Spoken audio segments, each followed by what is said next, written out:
Hello and good afternoon. I'm Don Arleth, and it's time for World News. As part of a suite of new measures aimed to shore up Europe's security, the bloc will develop an action plan to stave off nuclear threats and strengthen agencies like Frontex to support local law enforcement. This is according to the European Internal Security Strategy handed down at the European Parliament in Strasbourg on Tuesday. Our EU correspondent Angela Skujins has the latest from Brussels. Safety is a prerequisite for open, flourishing and economically viable societies. These comments came from European Commission President Ursula von der Leyen at the European Parliament in Strasbourg right before she handed down her Commission's new strategy aimed at shoring up Europe's internal security. Now, the title of this document is called Protect EU, and according to the Commission, the various member states are receiving and combating increased hybrid threats from hostile foreign states. This is why the member states need a sharpened toolbox to fend off these attacks. Now, according to the suite of recommendations, we know that the EU is keen to emphasise strengthening certain institutions such as Frontex. This will help local law enforcement battle their own internal security concerns such as organised crime. But we also know that the EU is keen on developing an action plan to target nuclear threats. We know that they also want to ramp up cybersecurity. This will, of course, help supporting those member states when it comes to cybersecurity and those kinds of threats. Now, the strategy comes off the back of the European Commission handing down its white paper on defence. This is a dossier aimed at exposing the major capability gaps in terms of Europe's defensive architecture. Now, off the back of this, they published their EU Preparedness Union strategy. The thrust of that is to ensure that civilians are prepared for whatever threat comes their way. Angela Skujins from Brussels for TVP World. The Polish government has completed negotiations on a bridge agreement for the design of the country's first nuclear power plant. The new facility will be located in Lubiatowo-Kopalino in northern Poland.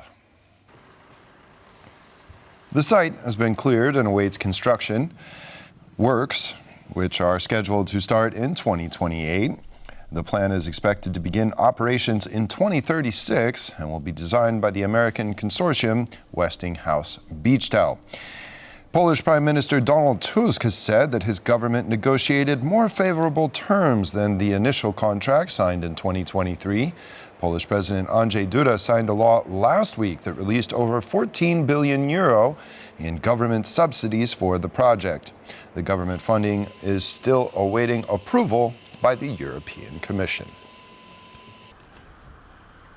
Poland, Sweden, and the United Kingdom have launched their air policing mission from the Polish city of Malbork. British and Swedish fighter jets have been deployed to Poland to patrol NATO's eastern flank.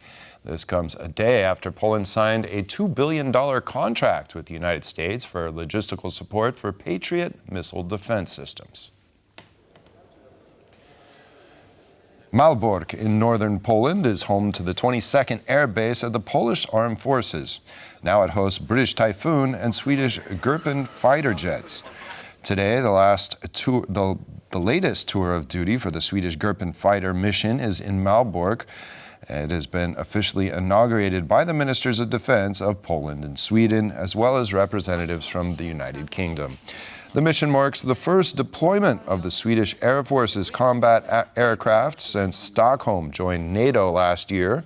The alliance's enhanced air policing mission was introduced in 2014 after Russia's illegal annexation of Crimea, aiming to serve as a deterrent.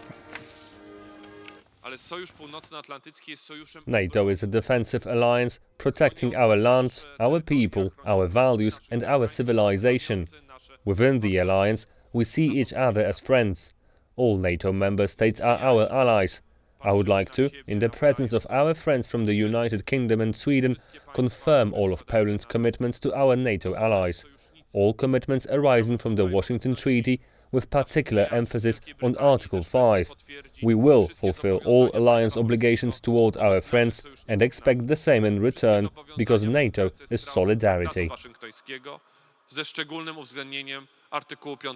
This mission is a strong demonstration of cohesion and solidarity among allies and a powerful deterrent against Russian aggression.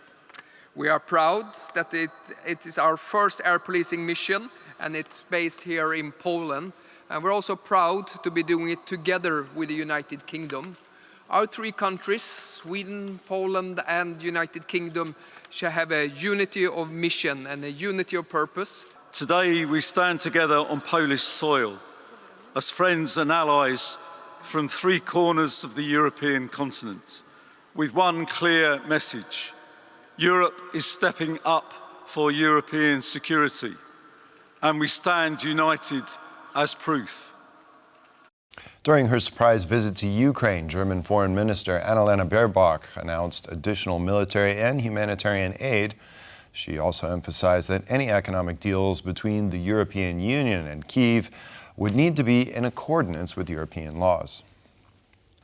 Germany has offered Ukraine 3 billion euros in new military aid and another 130 million euros in humanitarian aid and stabilization funds. Answering questions about the minerals deal that Kyiv is negotiating with the United States, Baerbock said that the European Union has had similar discussions with Ukraine. We as Europeans also concluded a raw materials agreement with Ukraine some time ago. And of course, all other agreements that are to be concluded in the future must be compatible with European law. When it comes to sanctions relief in return for some Russian concessions, the Ukrainian foreign minister was clear. I emphasized this to those who still have illusions about Russia. There can be no return to the old days, to business as usual with Russia, whether it's about Nord Stream or any other projects. Including the new aid package, German military aid has so far been to the tune of 7 billion euros in 2025. Berlin has pledged artillery ammunitions and Patriot and Iris-T air defense missiles.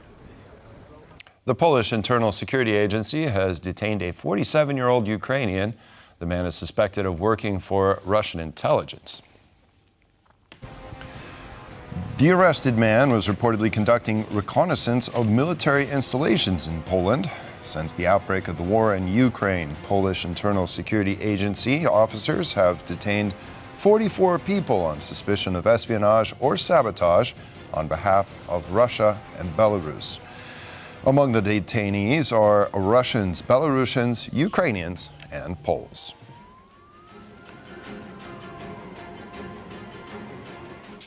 Heavy downpours and thunderstorms passed over Greece's Cyclades archipelago on Monday, causing flooding and landslides. On the tourist destination islands of Paros and Mykonos, streets turned into streams, schools were closed for safety reasons, and vehicle traffic was banned. There are currently no reports of injured or missing people. Infrastructure was heavily damaged. Firefighters transported people stranded in flooded areas to safer locations. Authorities appealed to residents not to travel unless for emergency purposes. Photos and footage show flooded roads and waterlogged cars in Mykonos, and water level exceeded a meter in some places. Schools will be closed on Mykonos and Paros on Tuesday. Schools have been closed on Rhodes, Kos, and Simi as a safety measure, according to local media.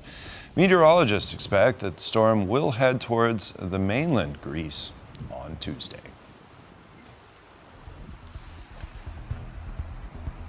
And that concludes this edition of World News. Thank you for joining us, and stay with us here on TVP World for more.